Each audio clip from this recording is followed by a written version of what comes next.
Second house में पड़े हुए राहु वाले को भी सुन लो।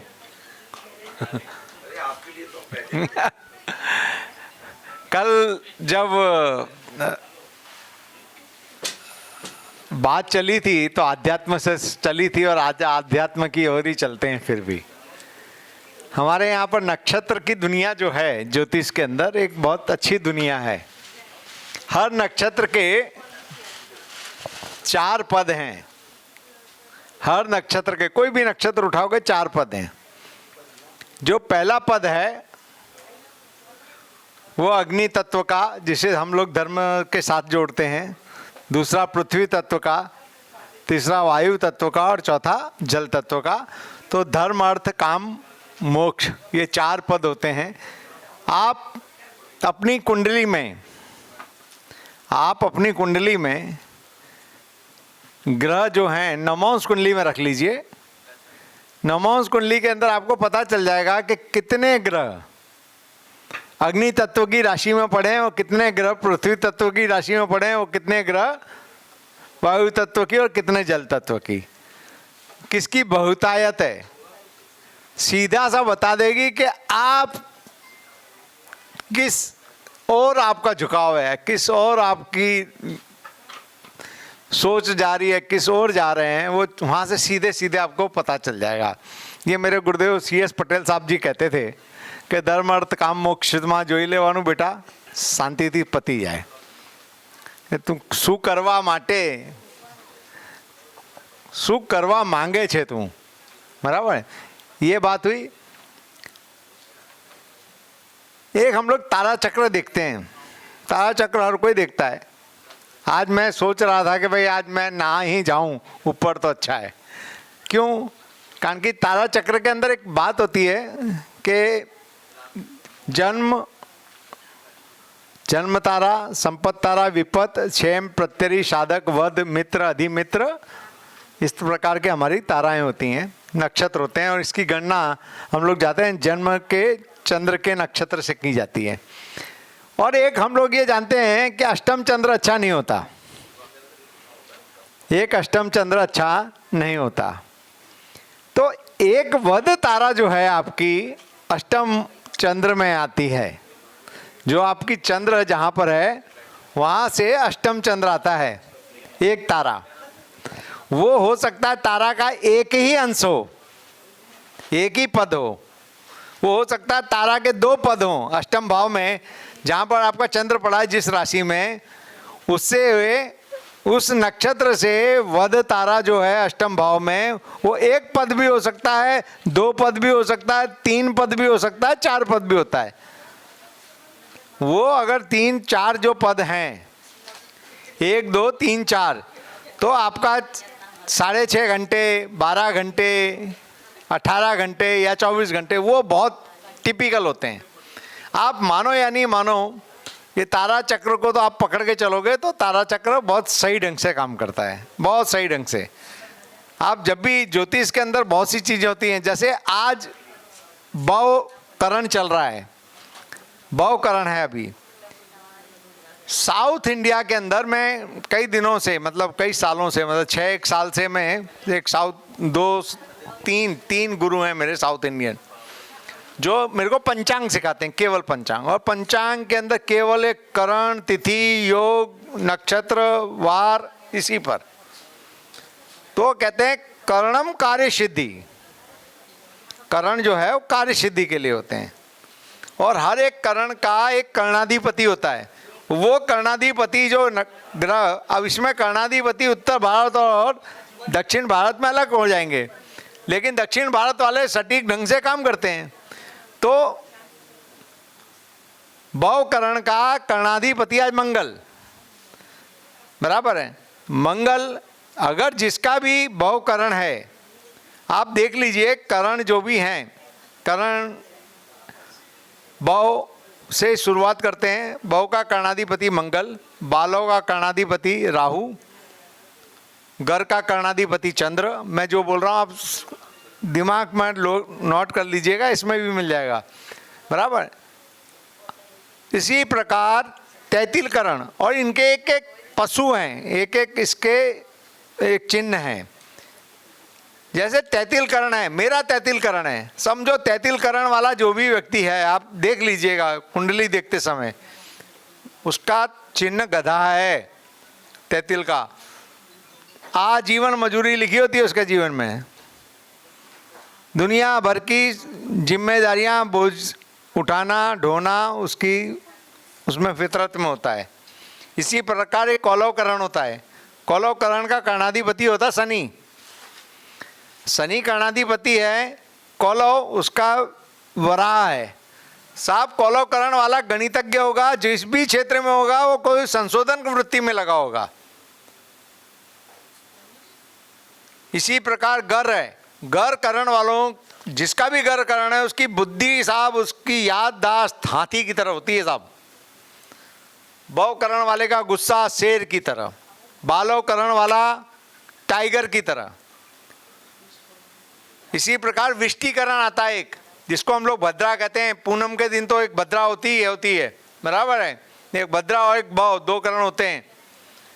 तो विष्टिकरण जिसका भी होता है उसके देवता जो हैं कार्तिकेय भगवान हैं। मोर या मुर्गा उसका प्रतीक है।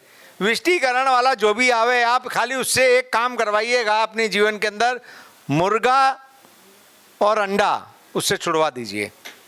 सबसे पहली बात तो यह है कि गुजराती में कहते हैं आंगड़ी चिंधिया नु पुण्य मरे, उंगली बताने से भी पुण्य मिलता है, तो पुण्य मिलेगा आपको, बराबर है। घर करण के देवता गणपति, इसके बौकरण के देवता नरसिंह भगवान, बालों के अयप्पा या चामुंडा देवी, जो भी लिखना लिख लीजिए। तैतिल की देवी हैं ज्येष्ठा देवी, लक्ष्मी जी की बड़ी बहन। इसी प्रकार एक करण आता है शकुनीकरण। साहब मानो ना मानो, शकुनीकरण में मैचिंग करते देखना, जरूर देख लेना कहीं शकुनीकरण वाला दामाद ना आ जाए ना बहू आ जाए घर में, नहीं सत्यानाश होने की पूरी संभावना है। लिख लीजिएगा, इस बात को ठोक कर लिख लीजिएगा। शकुनीकरण, शकुनीकरण के देवता शनि भगवान, कौआ। एक आता है किस्तुघ्न, एक ही दिन आता है, केवल एक दिन आता है किस्तुघ्न करण। पूरी तिथियों में एक दिन आता है, एक ही दिन। किस्तुघ्न करण जिस दिन आता है और किस्तुघ्न करण में आपका जन्म हुआ है, तो साहब एक बात समझ लीजिए, आपको जब भी कोई रोग होगा तो रोग का निदान जल्दी नहीं होगा और आपकी मृत्यु का कारण भी लोगों को नहीं पता चलेगा। 3, 4, 5 कारण चलते होंगे मार्केट में, ये बात आप लिख लीजिए। और जिसका किस्तुघ्न करण है उसके देवता जो हैं अपने क्या बोलते हैं, अपने धन्वंतरी भगवान, धन्वंतरी भगवान। जिसका किस्तुघ्न करण हो, धनतेरस के दिन धन की पूजा भले करना, लेकिन धन्वंतरी का भी यज्ञ कर लेना छोटा सा। मैं आपको ये छोटी सी बात बता रहा हूँ, ये सब केवल और केवल ये मैं करण के ऊपर कह रहा हूँ। तो पंचांग का महत्व तो हम लोग काफ़ी कुछ भूल चुके हैं। इसी प्रकार योगी होते हैं, इसी प्रकार अवयोगी होते हैं, उपयोगी होते हैं, बहुत सी इसके अंदर चीज़ें। आपके जन्म के सूर्य से एक गणना होती है, उसके अंदर एक मुड़ुक नक्षत्र, मुड़ुक राशि, मुड़कू नक्षत्र, मुड़कू राशि, बंध नक्षत्र, बंध राशि, उसका ऊपर से उसकी तुलना साहब आप देखिए, एकदम 2 मिनट के अंदर इंसान बता देता है। मैंने जब पहली बार किसी से शुरुआत की तो उन्होंने बोला, सबसे पहले मेरे को बोला चलो एक बात बताओ कि आपकी तिथि कौन सी है। मैंने बोला षष्ठी तिथि है। बोले आपको याद है? बोला हाँ। तो बोले बहुत अच्छी बात है कि तिथि याद है। बोले षष्ठी तिथि के अंदर 5वां भाव बिगड़ता है, 5वीं राशि दग्ध हो जाती है। बोला आपको, और अहमदाबाद के अंदर ये प्रोग्राम था और सब लोग खचाखच बैठे। बोले तुमको तुम्हारे बच्चे परेशान करते ही होंगे। बोले 3 चीज होती है जो इसका षष्ठी का जन्म हुआ। दग्ध राशियां होती हैं, बस मेरे को सारी दग्ध राशियां याद नहीं, मेरे पास में अपने तो पैम्फलेट बनाए हुए सब फटाफट देख लेता हूँ मैं तो। बराबर, या तो भी मेरे उस पर पाराशर लाइट के अंदर दग्ध राशियां आ जाती हैं। दग्ध राशि, एक छोटा सा अनुमोदन करके मैं अपनी बात को पूरी करूंगा। दग्ध राशि जो भी होती है, वो दग्ध राशि काल पुरुष की कुंडली के अनुसार जहां बैठती है वो भाव बिगाड़ देती है। उस भाव की कहीं ना कहीं कमी आपको मिलेगी मिलेगी और मिलेगी। ये बात आप लिख कर रख लीजिए साहब, बराबर है। चतुर्थदशी के दिन 3, 6, 9, 12 दग्ध राशि होती हैं। ममाने से आपको कुछ लेना देना नहीं होगा, छोटे भाई आपको परेशान करेंगे, बराबर है। भाग्य आपको पीछे टांग पकड़ के पीछे खींचता होगा, जिसका चतुर्थदशी का जन्म है, जिसको 14 जन्म के ये, बराबर है। 4 राशियां दग्ध हो जाती हैं। और इसमें प्राइम कौन सी होती है वही भी मैं आपको बताता हूँ। शुक्ल पक्ष में देखो, प्राइम दग्ध तो दोनों ही होती हैं, लेकिन प्राइम दग्ध कौन सी? तो प्राइम दग्ध राशि कौन सी होती है कि जो शुक्ल पक्ष में होती है, वो पहली राशि जो होती है वो प्राइम दग्ध होती है। इसलिए शुक्ल चतुर्थदशी का मैं उदाहरण दे दूं तो 3 और 6 बुध की जो 2 हैं वो शुक्ल चतुर्थदशी के दिन प्राइम दग्ध राशि हो जाएंगी और उसमें पीछे वाली हो जाएंगी। तो पंचांग का एक अपना महत्व है सर। और जब मैंने देखा कि ये तो साउथ के पंडित और विद्वान केवल और केवल पंचांग पकड़ के इतना सटाका बोलते चले जाते हैं। आप जिसकी भी 5वीं राशि दग्ध देखो, अब तो मिल जाएगी आपको।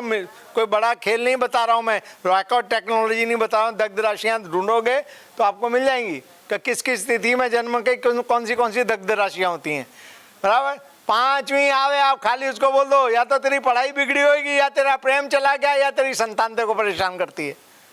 इंसान बोल देगा भाई मेरी पढ़ाई टूट गई थी, या मेरी प्रेमिका जो थी उसने दूसरी जगह शादी कर ली थी, नहीं मिली। आप ठोक कर लिखो, 100 में से 97 और 100 अगर पूरा हो जाएगा तो मैं ईश्वर हो जाऊंगा। और ईश्वर होना छोटी बात नहीं होती, बहुत बड़ी जिम्मेदारी आती है, इतनी बयान नहीं कर पाऊंगा। अस्तु, नमस्कार। बहुत अच्छी बातें कही आपने। भवकरण की एक और खास चीज है कि भवकरण के अंदर कोई बीमार आदमी हो और उसको आप दवाई दे दें, वो ठीक हो जाएगा। भवकरण यानी बलवर्धक, बलवर्धक का भावकरण जिसका है, जान के छेड़ रहा हूँ और बोल। भावकरण जो है, जिसका भी भावकरण है उसको मंगल दोष लगता ही नहीं है, बराबर है। मंगल दोष का निवारण भावकरण है। अगर भावकरण में किसी जातक का जन्म हुआ तो उसके लिए मंगल योग कारक हो जाता है। Driving planet, yogi and karnadhipati, both are the driving planet of your life. Okay, it is very yes. हाँ हाँ, और मैंने कहा ना जो किस्तुग्न करण है ना, एक ही बार आता है। हाँ वो कम आते हैं, वो कम आते हैं। स्थिर करण जिसको कहते हैं, स्थिर करण। हाँ स्थिर, हाँ। नागकरण के अधिदेवता नागदेव हैं और उसका अधिपति जो है राहु है। अब आप सबके नाम बोल जाओ, मैं फटाफट बोल जाऊंगा। चलो आगे बोलो, करण बोली जाओ तो मैं एक एक करीने। बहु नाग थी कि चतुष्पाद के देवता जो हैं, हम क्या बोलते हैं, भैरव जी देवता चतुष्पाद जो तमोकरण छे तो कुतरा ने, कुत्ते को आप खाना खिलाओ, चतुष्पाद आपके अगर आ गया तो। और उसके जो ग्रह है वो गुरु भगवान, बराबर है। ग्रह बोलने से पहले आप एक प्रैक्टिस और ना डाल दीजिए, जो मैं साउथ वालों से सीखा हूँ। वो शनि नहीं बोलते, केवल शनि भगवान बोलते हैं, चंद्र भगवान बोलेंगे, राहु भगवान बोलेंगे, ये देव नहीं भगवान ही बोलते हैं सब। मैं आप लोगों को एक छोटी सी बात ये मैंने बता दी, बराबर है। कारण के ज्योतिष मेरा रोज करना ही पड़ता है, नहीं करे बिना चलेगा नहीं। अब आदत सी पड़ गई है, श्वास ही ज्योतिष से ली जाती है, ऐसी हालत है। तो ज्योतिष करना पड़ता है, ज्योतिष पढ़ना पड़ता है, ज्योतिष पढ़ाना पड़ता है, यही काम रह गए हैं। रिटायर्ड हो गए, उधर पूर्ति का साधन भगवान ने दे रखा है, इसलिए कोई दिक्कत नहीं है। हाँ तो चलती उधर पूर्ति का साधन दे रखा है। तो कर्णाधिपति और योगी अगर ये दोनों एक ही प्लेनेट हो गया तो फिर आपको सोने में सुगंध मिल गई। अच्छा, जितने कर्णाधिपति के नक्षत्र हैं, इन नक्षत्र में आप कोई भी काम करिए, उदाहरण के तौर पे बौ ले लो तो मृगशीर्ष, चित्रा और धनिष्ठा तीनों तीन पकड़ लो, बराबर है। ये तीनों तीन नक्षत्र आपने पकड़ लिए, इसमें आप काम शुरुआत कीजिए। नहीं नक्षत्र आ रहा है, आप होरा पकड़ लो। क्या बात है? जी सर, अब तालियां बज रही थी। जी। ऊपर ताली बज रही। होरा के ऊपर मैं आपको एक और बात बता दूं, होरा याद रखने की कोई ज़रूरत नहीं है। ये होरा में देखो, मैं अष्टक वर्ग सिखाता हूँ, अष्टक वर्ग सिखाता हूँ, अष्टक वर्ग के अंदर कक्षा सिखाता हूँ।